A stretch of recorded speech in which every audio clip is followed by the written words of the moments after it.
So welcome back everyone to Startup Brands Conference. Requesting all of you to be seated, get settled as we're about to start. We'd once again like to take this opportunity and thank our gold partner Z Media, our influencer marketing partner Chorus, and our discovery partner afaqs Marketplace for their support. Just after the lunch, I hope all of you are ready and set for our next panel discussion, which is going to talk about building brand trust. When it comes to brand trust, surely there's a paradigm shift in approach when a marketing executive with big brand experience takes the reins at a startup, or is it? Brand heads of different kinds of startups tell us how the game has changed for them, and I hope all of you will enjoy this conversation. So please join me in welcoming our panelist, Mr. Pratik Mukherjee, Head New Businesses and Brands, Brand Factory Mama Earth. A very warm welcome to you. Yes, please silence. Welcome. We also have with us Ms. Preeti Rajput, Vice President Marketing, Wow Skin Science. A very warm welcome to you.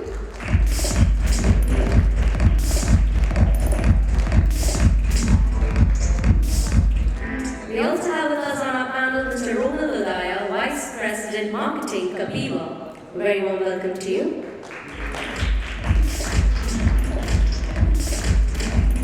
And moderating this session is Ms. Ashwini Gangal, Editorial Consultant. A very warm welcome, Ashwini.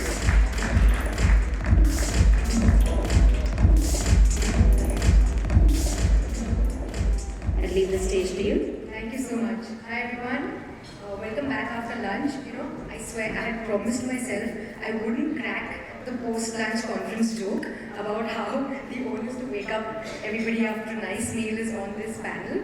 But cliches be damned, it is kind of true, isn't it? So we promised we're going to try and keep this discussion as insightful, as interesting, and as lively as possible. The topic is brand trust, and the premise that this topic is based on is that when a marketer moves from a large company, a large, well-established, globally recognized company to a startup brand, something changes. So over the next half an hour, we're going to try and ascertain and articulate what that something is. And sure, the core tenets of marketing don't change, they never do. The fundamentals stay the same. That's a disclaimer, so don't say nothing changes. Right? But we're going to deconstruct what that something is, because one would imagine the process of helming marketing at a startup brand has its own idiosyncrasies. So that's what we'll deconstruct today. I have a stellar panel with me, a brilliant panel. I'm going to just mention everybody's former workplaces also, because that's relevant to the topic. So Preeti from Wow Skin Science used to work at Godrej Consumer Products and L'Oreal. Pratik from Honasa, that's the parent company of Mama Earth, used to work at P&G, and he has worked very closely on brand Gillette in the past.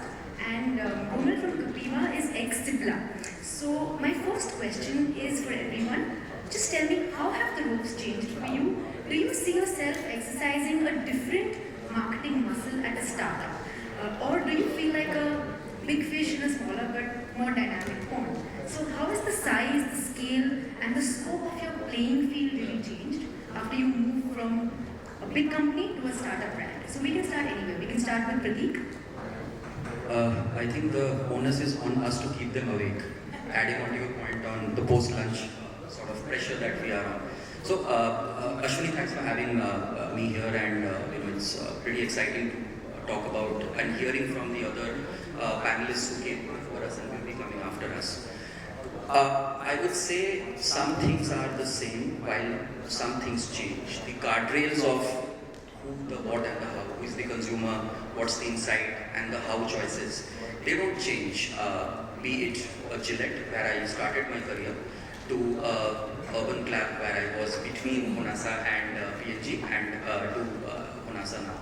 I think what changes, a few things change, to be frank. One is the speed of doing things. The time or the framework you take to sort of strategize something at a Gillette or a P&G, and by the time it sees the sort of execution, because you have to take care of the global equity, the guardrails that are defined by the brand in the region, and sort of then execute. The world on the startup side of things is extremely fast, where it's okay to sort of do things fast, fail fast, learn fast, iterate on the go. I think that is a big mindset shift which I feel the ones who have successfully cut over from the big brand marketing roles to the sort of the startup brands have executed well. And that's my advice also to people who are planning to make that kind of a shift. The second is, the devil lies in the finer details. For example, if I talk about building brand trust, let's say, as a subject in this matter, for a Gillette, a lot of things are in place, right? It's a 100-plus-year-old brand, started in 1890 by Mr. Kingsley Gillette, and we are sort of executing the playbook in our markets, in our roles, correct? And a lot of things are given to you. You have a product with a great appeal, there is a certain awareness, market share and distribution, and you're sort of pushing the envelope there. Here, we are sort of creating brands which have been created probably in the last 5 to 6 years. Small things including getting customer feedback if something goes wrong on your product formulation. How is the brand sort of reacting to it quickly and making a change, accepting the sort of the consumer's point of view and making a change. How are you handling your CX, your sort of customer interaction during a sale event? What's your TAT, turnaround time, to deliver the product? How fast are we able to respond to any sort of queries we are getting on our Instagram, on our website, etc., etc. I think those smaller or finer aspects become very critical, which I would say for me on Gillette was a given. I would think koi aur dekh raha hai, somebody is managing it, or it's already managed. So broadly, those are my early thoughts. Would love to sort of hear. Fantastic. Pratik, I didn't mention Urban Company because that's also a startup, right? So that's why I said Gillette, and yeah, that's one. But Preeti, come to you. One would imagine that the task of building brand awareness and eventually trust is a lot more intimate at a startup, and that the process falls to you as a marketer in a much more intense way at a startup as opposed to a large company. So do you agree, and how have the ropes changed for you? What muscle are you exercising now? Oh, absolutely, Ashwini. I was just listening to Pratik, and the biggest difference happens is when you're on a legacy brand, you're living the dream. You are that brand that is nationally known, globally known. So when in the morning Kaushik, in the afternoon Kaushik was talking about Maybelline being world's #1 makeup brand, I have been on that brand. So I completely get the joy of being able to write it on your POSL. It's pride of a whole different level. You sit down with the Nielsen and negotiate saying, I will word it this way. And then the moment you come to the startup universe, here you're building the dream.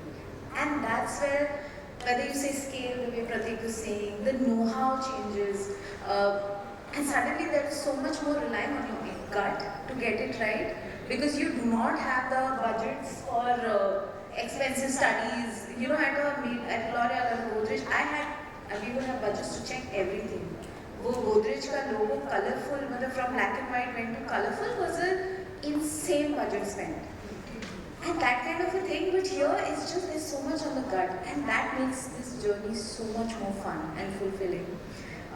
Because you know how it tastes like to be part of that bigger picture, and then now you're on the journey of building it. So at Wow, when you sit across a Manish and a Karan Chaudhary, who are the founders, and you sit down and say, tell me how you visualize the dream, and come, I will partner with you to make it.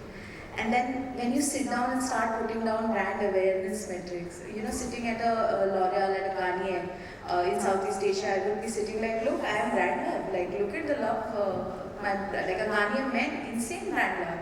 And then you sit down with the Wow and you start with saying, what am I known for? So awareness to top of the funnel conversations is secondly, pehle you sit down and say, let's identify values I want to be known for. I think Mama has done a great job at defining it, and there are brands who are learning.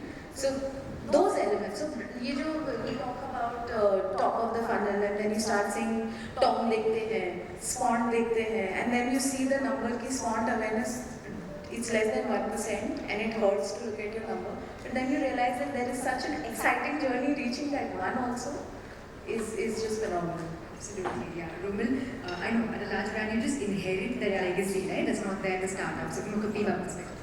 So, okay, I completely echo with what both Phil said, right? That I just want to kind of touch upon how it actually translates into daily life. Speed, yes, everybody knows, and startup is about speed. Fundamentally, we are in marketing, we build creatives, right? If I just look back into when I was with Cipla, I would probably build 2, 3 ads in 6 months maximum. Now we build that same amount of ads every week. Right? That fundamentally changes everything. That fundamentally changes how your org structure is built, how you look and approach a creative or any proposition. Just as Preeti said, you have budget to test. Here you execute. That's your test. And digital platforms give you that ability to test. On you execute and you test. You don't research. You just execute. You fail. Okay, that's where I don't need to go.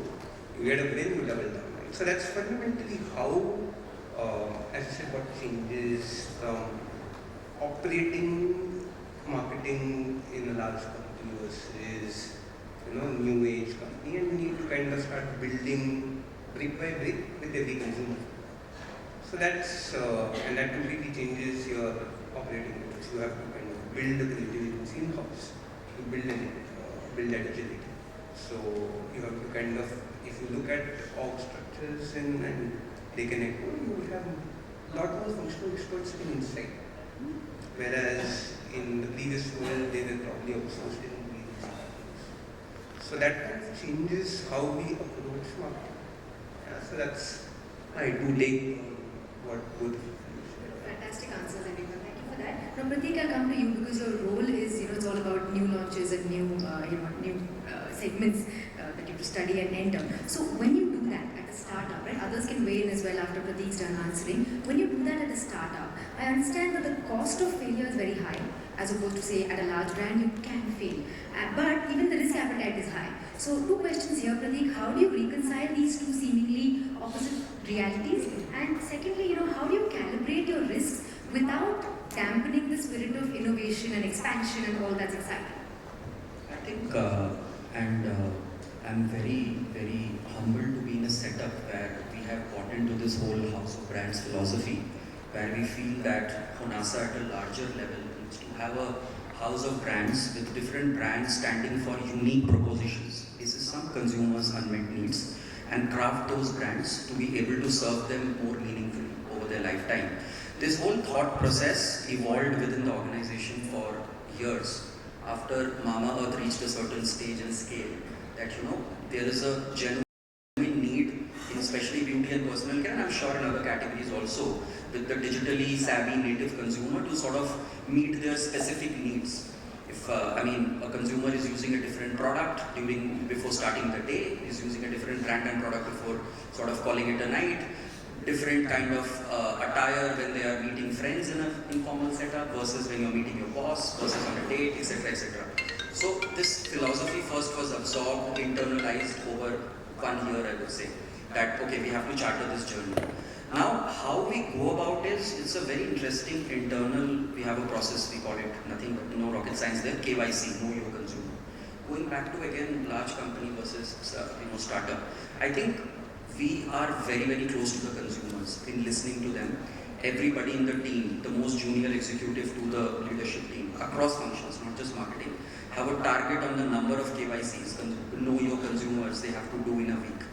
Now, those are the occasions where we don't just seek feedback on Mama Earth or the existing brands, but we also try and understand what's happening in their lives. What else are they using, for other occasions, for other needs, etc., etc. What's in their basket, and we start drawing insights from there.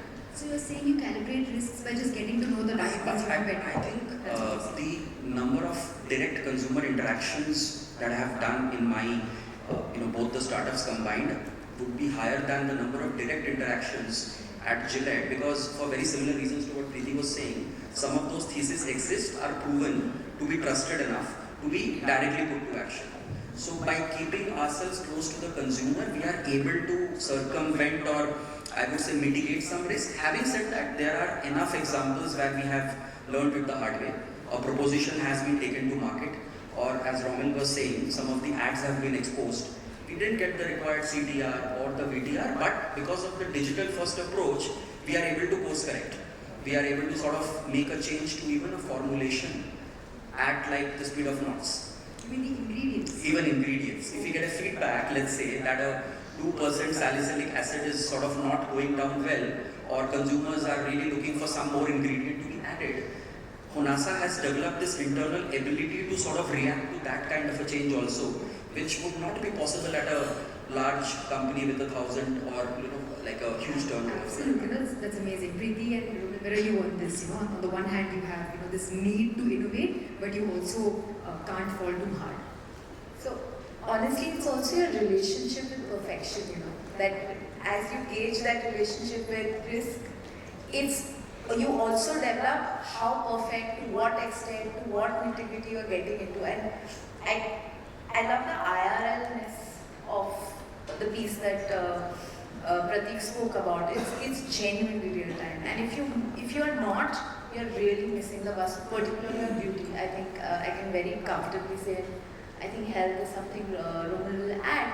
But as to your question on the risk appetite place, it is, of course, one is your own gut feel, your experience, your know-how of how the consumer has evolved and your connect, how close you are to them. And then there is the other relationship which is more internal as professionals, where you come to a point saying, how perfect do I want it to be? How much am I? So it can be something as simple as the music, as the background music that most of us don't even register in our ads.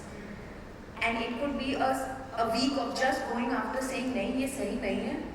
And then the other is saying, at what point do you let it go? Changing it quickly. Absolutely. And how quickly do you hit the market? You're on air, you're live. And this is just an example. Similarly, for the various 1,000 other creators, like Roman said, har hafte hum bana rahe hain.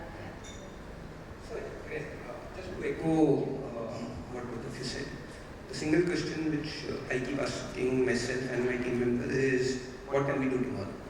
Right? What can we change tomorrow? Right? That kind of brings the agility and the pace which we discussed earlier. Another question which you asked is what kind of changes in terms of innovation versus large or versus startup. Is innovation always happens on the fringes. So as Kaushik was saying, right, large companies don't want to get to a small size of price. The question is not size of price when we are kind of thinking about a new product. The question is that is there a need, even if it's a small niche, and then that niche can be grown. That's the classic case of building a category, right? So you are a startup, you're working on a niche, you make that innovation there, and nobody's concentrating, and then you start eating up the space on the fringes, and then you suddenly find that, hey, what happened? That's the category. That's how probably a bunch of brands have been built. Nobody was concentrating on a particular niche, and you start eating there.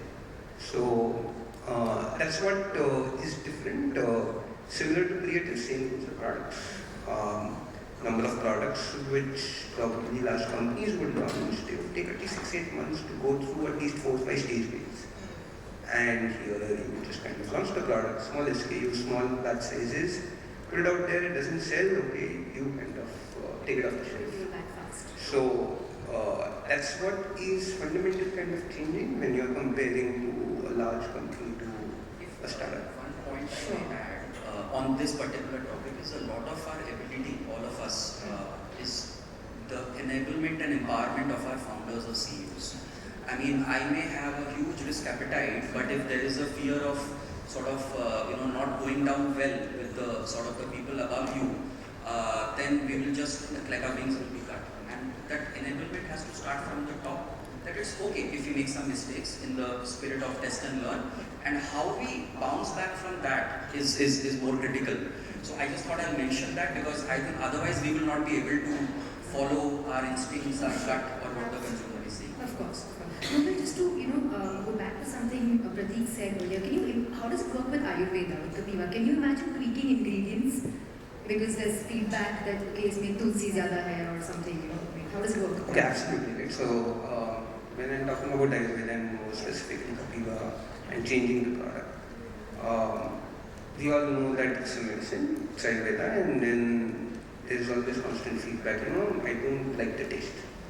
Right? We actually go ahead and change the taste 4-5 times till we get it right. And that's exactly we have to kind of change the ingredients. More specifically, it's actually that much more important in healthcare that we get it right because our eventual objective is to deliver healthcare outcome.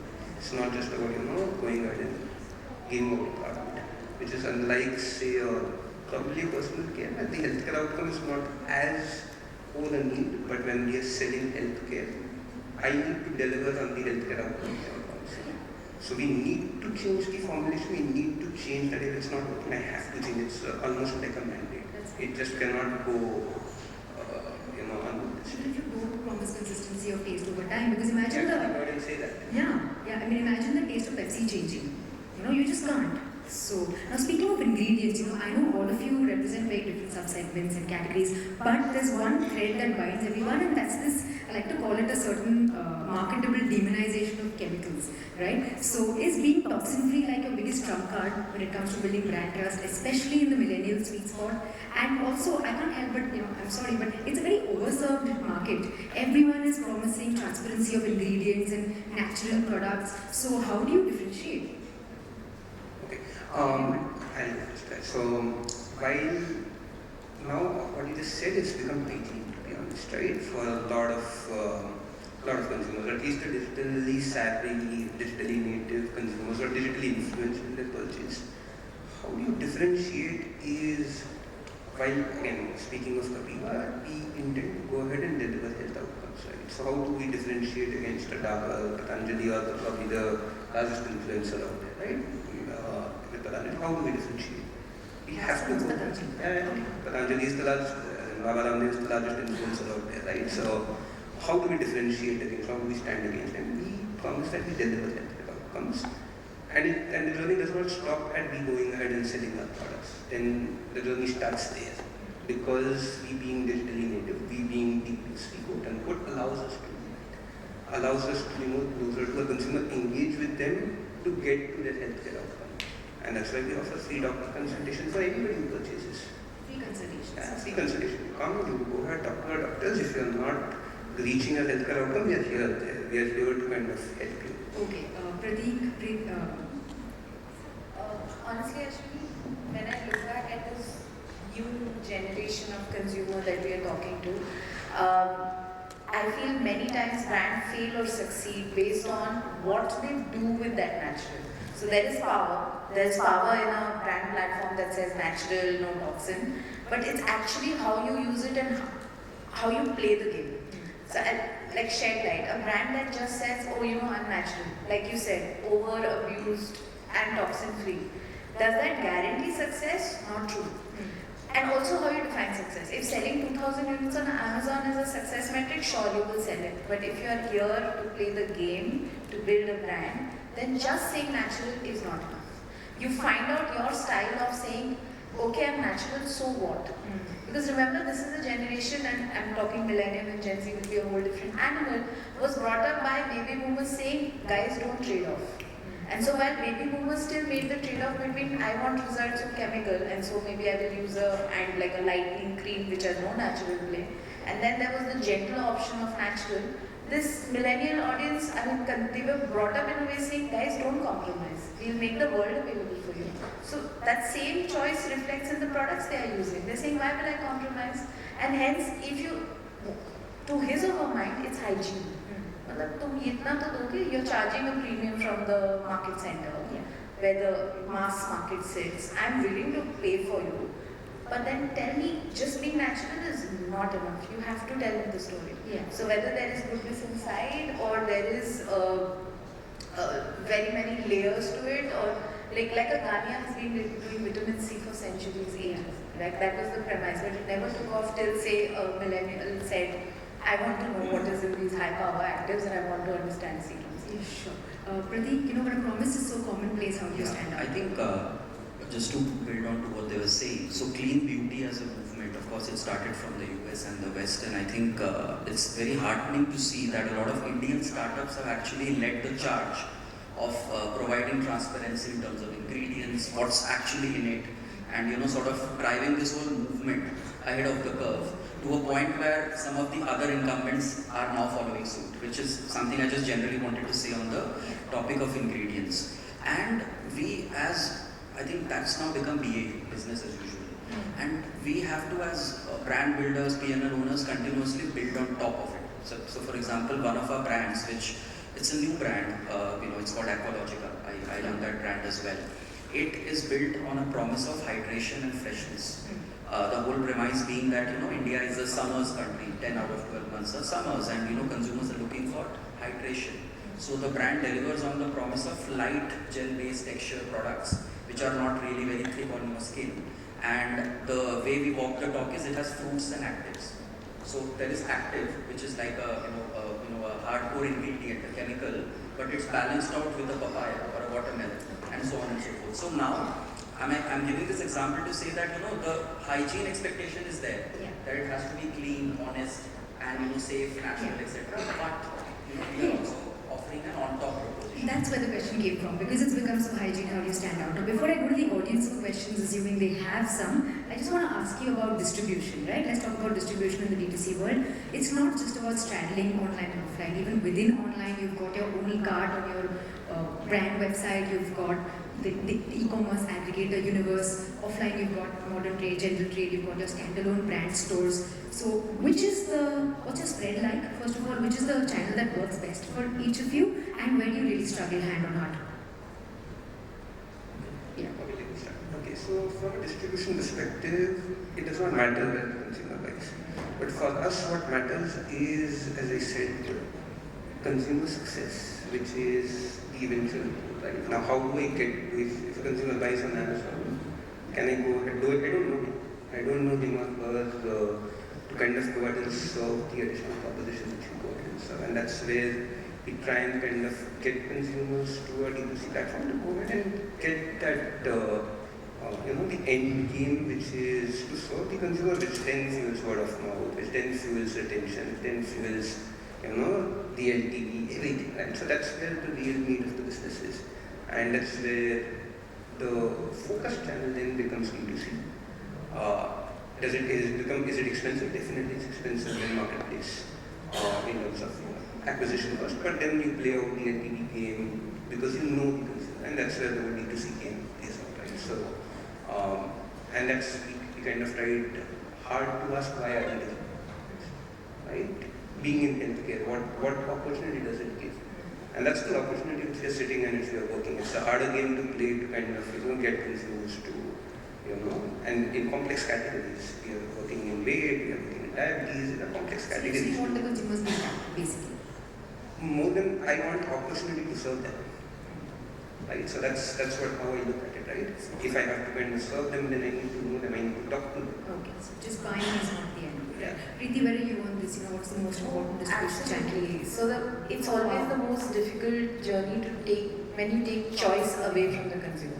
Because this is again a spoiled generation as marketplace, if you and not you, me, and my mother would have to go and buy, she would buy from the kirana, and that was the most obvious. We were 80-85% generated country, and the marketplaces have come, and there's the choice, like you could be sitting on the pot for all you care and be shopping for your favorite cream.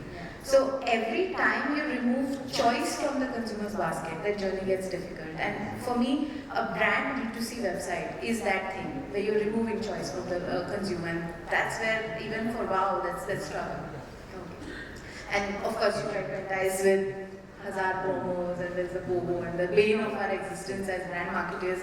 And I would like to hear what Roman and Pradeep think is that the bloody BOGO kills the brand, and I think as a brand custodian, it makes me die. But every time D2C team will turn around and say, yeah, it's a very controversial topic, and I have evidence, at least in my house of brands.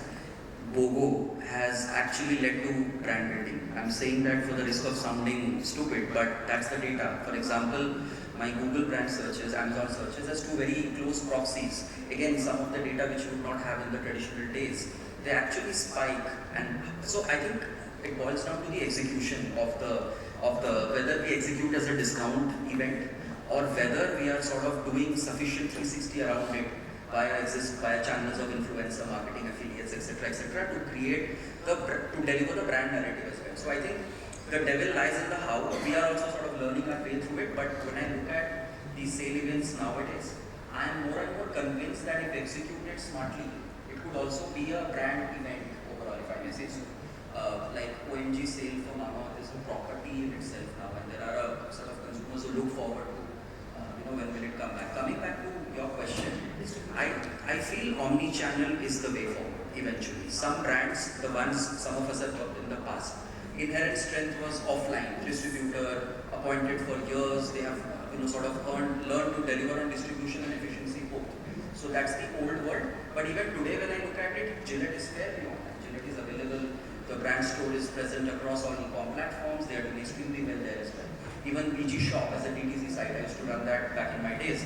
That also contributes decent to the point of first party data collection as well as revenue. I think different brands are getting to omni-channel via different routes. Mama started online, but is now sort of, we have to be where consumer is.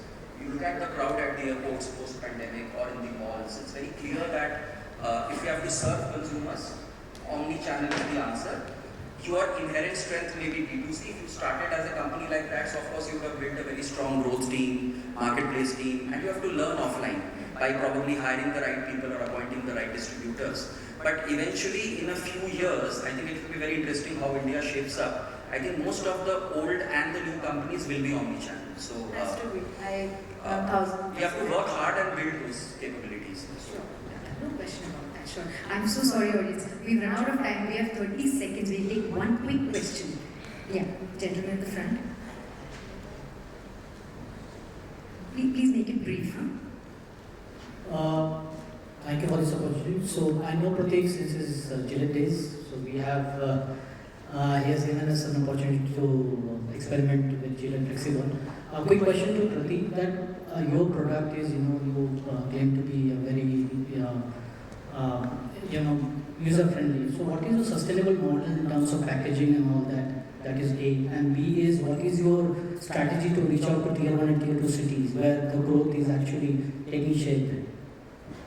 Packaging, I think the only principle or guiding light we follow is something we were discussing, is about information on, like, clearly communicating the information on packaging as much as possible. Gone are the days when, at least in beauty, the consumers didn't know ingredients, they didn't know AHA, BHA, different kind of ingredients and what they do. And there are enough and more brands who are doing well. If they are using the packaging, not just to put their brand logo and tagline, but communicating more effectively. So personally, I have had to unlearn a lot of the Gillette packaging principles, where you're not supposed to sort of come in 2080 principle, etc. Now consumers are seeking all the information, so we have to provide that. That's my limited take on packaging. On your second point, tier 1, tier 2, in fact, I would say a lot of growth is now coming from even tier 3. And the openness to D2C brands, new age brands is higher than ever before, thanks to exposure to Instagram, Snapchat and the new age mediums. So as brands, omni-channel, like I mentioned, is the way to go. Doing enough coverage of modern trade, general trade, along with e-commerce and D2C as the way forward. So I think those are my 2 cents. Thank you, Pratik. Sorry, we are out of time for more questions. Thank you very much. Fantastic discussion. Thank you. Absolutely amazing. I'd like all of you to please step forward for a group picture together. Hi, can I request you to please just step forward for a picture together? Also, we have a small token of appreciation from our partner, Z Media.